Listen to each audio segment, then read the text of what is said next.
अपना उत्तराखंड में आप सभी का बहुत स्वागत है और मैं हूं आपके साथ अमनदीप। चलिए खबरों की शुरुआत करेंगे। सबसे पहले बात करेंगे देहरादून की, जहां पर काबुल हाउस को खाली कराने की तैयारी की जा रही है। शत्रु संपत्ति है एसी रोड स्थित काबुल हाउस और डीएम देहरादून ने सुनवाई के बाद में आदेश जारी कर दिए हैं। 15 दिन के भीतर कब्जा छोड़ना होगा। तो एक बड़ी खबर आपको बता रहे हैं। देखिए 15 दिन का यहां पर वक्त दिया गया है। 15 दिन के अंदर अंदर यहां पर कब्जा छोड़ना होगा। तो शत्रु संपत्ति है काबुल हाउस और डीएम ने सुनवाई के बाद में ये आदेश दिए हैं कि 15 दिन के अंदर अवैध जो कब्जा कर रखा है उसको छोड़ना होगा।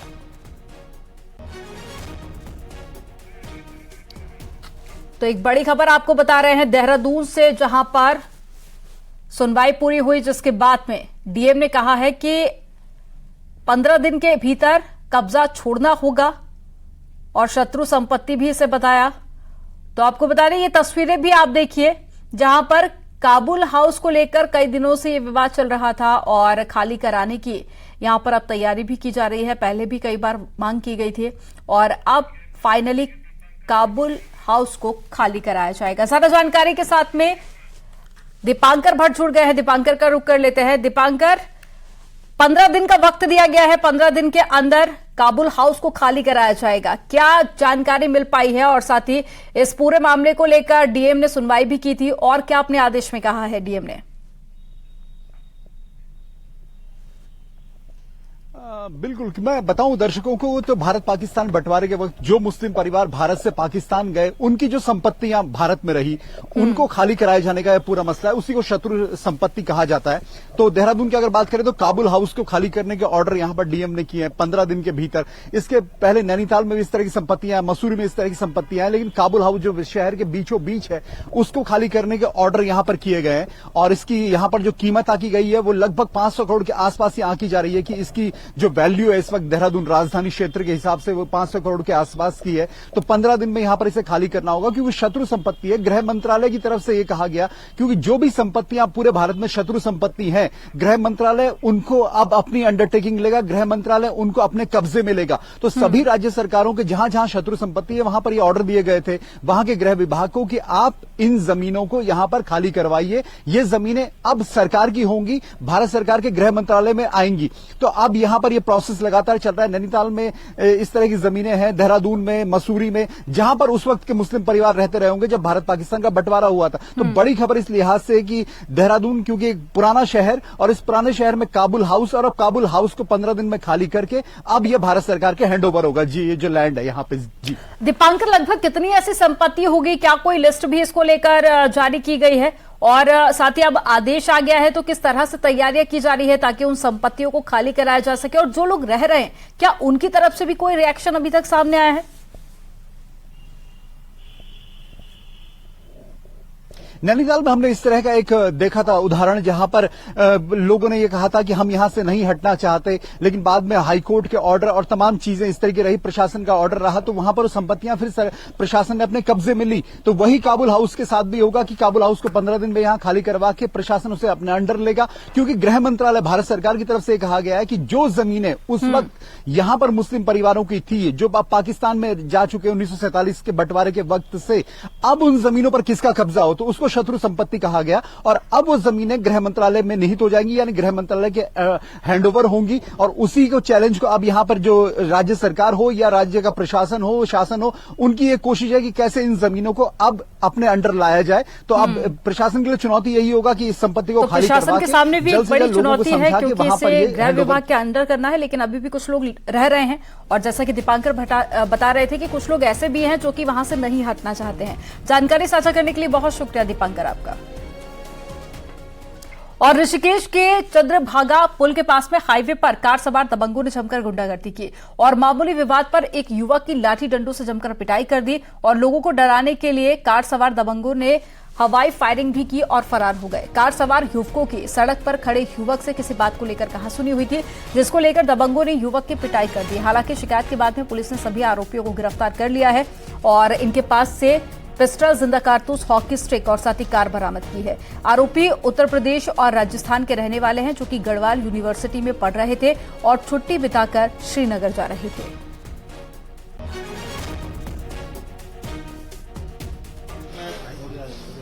चंद्रभागा पुल के पास एक घटना हुई थी, इसमें 4 लोग एक गाड़ी से जा रहे थे और वहां पर एक लोकल व्यक्ति था।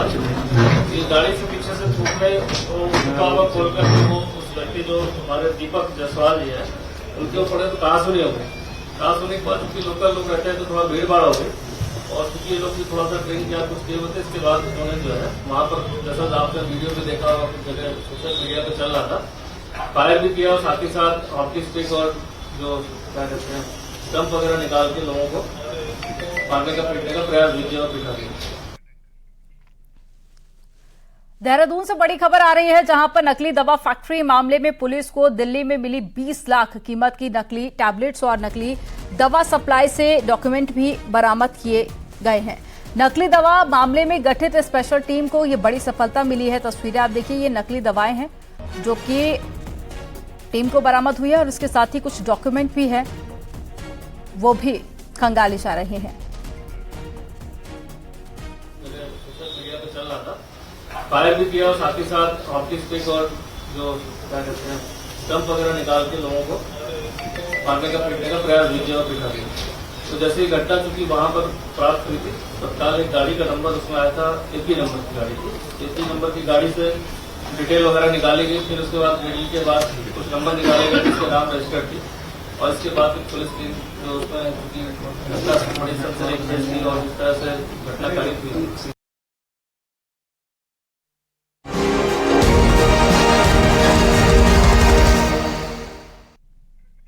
पुलिस स्मृति दिवस पर राजधानी देहरादून में आयोजित हुए कार्यक्रम में मुख्यमंत्री पुष्कर सिंह धामी भी शामिल हुए।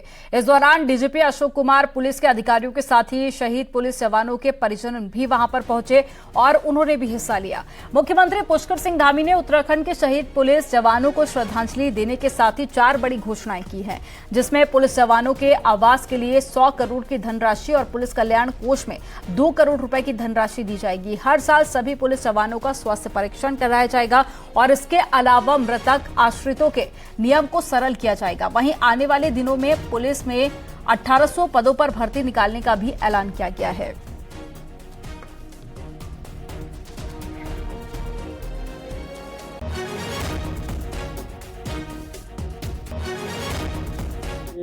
सबसे पहले तो मैं आज पुलिस शहीद स्मृति दिवस पर उन सभी जवानों को पुलिस के अपनी श्रद्धांजलि व्यक्त करता हूं, जिन्होंने अपनी कर्तव्य निष्ठा के कारण से अपने कर्तव्य को निभाते हुए अपने प्राणों का बलिदान दिया, अपनी शहादत दी।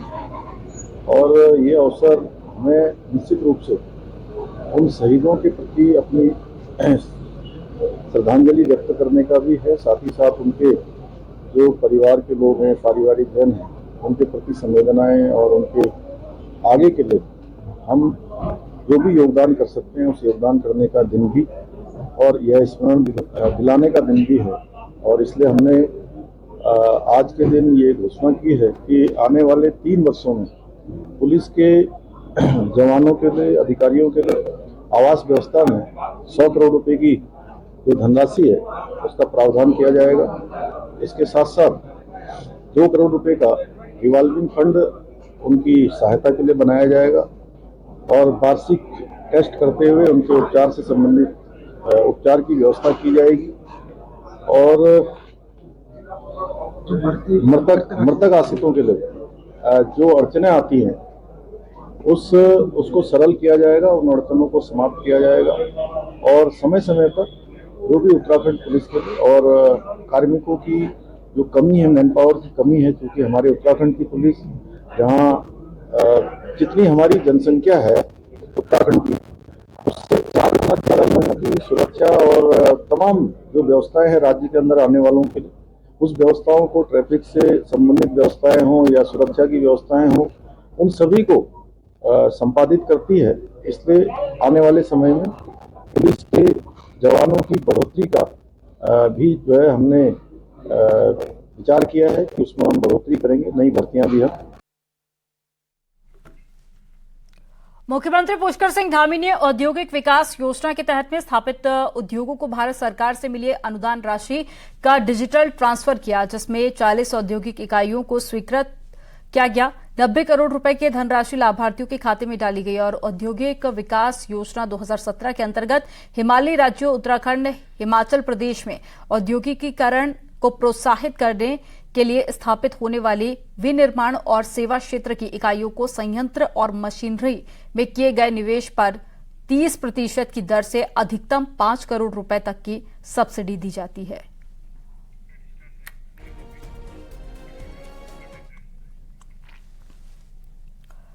देहरादून से खबर है जहां पर संघ ऑफिस में बीजेपी और आरएसएस पदाधिकारियों की बैठक चल रही है। बीजापुर सेफ हाउस में हो रही इस बैठक में बीजेपी प्रदेश प्रभारी दुष्यंत कुमार गौतम, प्रदेश अध्यक्ष महेंद्र भट्ट मौजूद हैं। लोकसभा चुनाव को लेकर मीटिंग महत्वपूर्ण मानी जा रही है। इसके पहले संघ ऑफिस में बीजेपी और आरएसएस पदाधिकारियों की मीटिंग हुई और संघ और बीजेपी समन्वयक अरुण कुमार ने ये बैठक ली। तो चुनाव के लिहाज से ये बेहद खास मानी जा रही है बैठक, क्योंकि आने वाले वक्त में 2024 के भी इलेक्शन होने हैं और ऐसे में आरएसएस और बीजेपी की ये बैठक, जिसमें दोनों के बीच में किस तरह से समन्वय बनाया जाए और साथ ही चुनावों को लेकर क्या कुछ फोकस रहने वाला है उसको लेकर भी चर्चा होगी। सारा जानकारी के साथ में भारती सकलानी जुड़ गई हैं। भारती, चुनाव के तहत ये बैठक काफी ज्यादा खास मानी जा रही है और क्या मुद्दे रहने वाले हैं इस बैठक को लेकर, किस तरह की जानकारी मिल रही है, आखिर वो कौन कौन से मुद्दे रहेंगे जिस पर फोकस है? देखिए, किस तरीके से समन्वय बैठाया जाए, जो पॉलिसीज हैं सरकार की, संगठन का जो काम है, इसके अलावा आरएसएस की जो प्लानिंग है, वो सब आपस में कैसे मिलकर काम करें और क्या कहीं पर कोई दिक्कतें आ रही हैं, ये कहा जा सकता है कि समाधान, सुझाव, तमाम बातें इस पर डिस्कस हो रही हैं।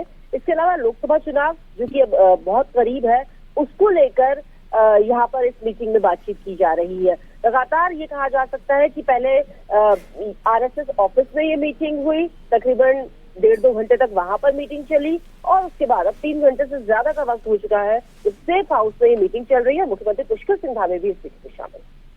जानकारी साझा करने के लिए बहुत शुक्रिया भारती आपका।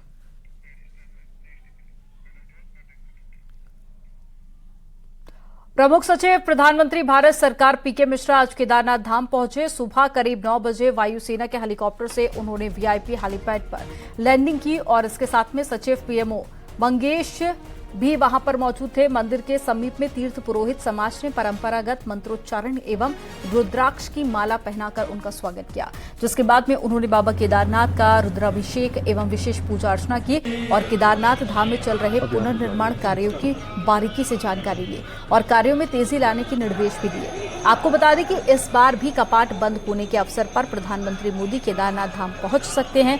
ऐसे में मुख्य सचिव का दौरा बेहद अहम माना जा रहा है।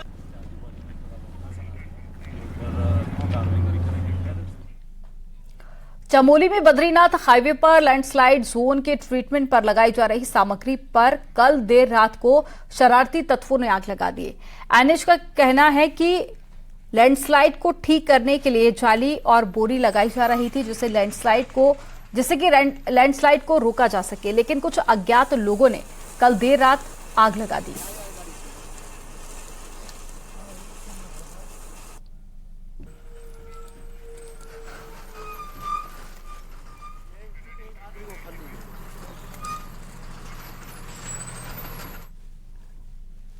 कोटद्वार नगर निगम अब निगम क्षेत्र में कमर्शियल टैक्स वसूलने जा रहा है।